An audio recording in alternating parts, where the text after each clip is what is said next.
how many of us here by a show of hands can agree with the statement that the truth is not subjective? All right, excellent. Now, by a show of hands, how many can agree with the statement that Christian truth is not subjective? Excellent. So with this in mind, the following statement should in no wise be controversial. There is and can only be one true Christian faith. We agree. Now, immediately, many people might have a knee-jerk reaction to this idea when they're presented with it and may begin asking the question, well, what are you saying about the people who aren't believing that one faith? Are they going to hell? What about my deceased grandma who was such a faithful Protestant or Roman Catholic?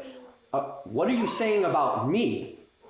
We will address this in a deeper way in a few minutes, but it's important to acknowledge that we are not saying that other Christian or other people can't have degrees of Christian truth.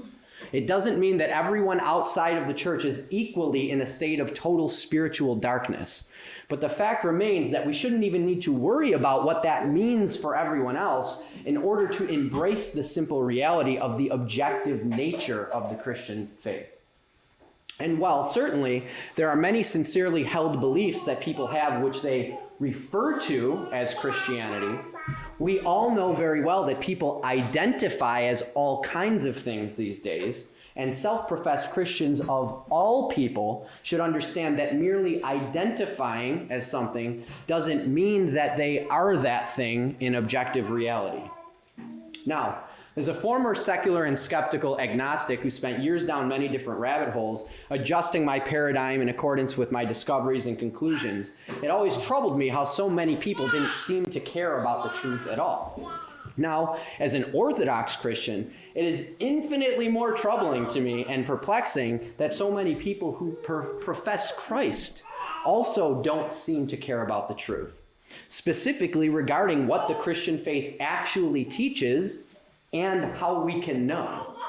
In fact, I know many Christians who will boldly explain to an atheist why the truth matters, passionately encouraging them to reevaluate their worldview while poking holes in their presuppositions, all the while imposing the expectation upon that unbeliever that he or she ought to care about the truth, as if it's some kind of moral obligation.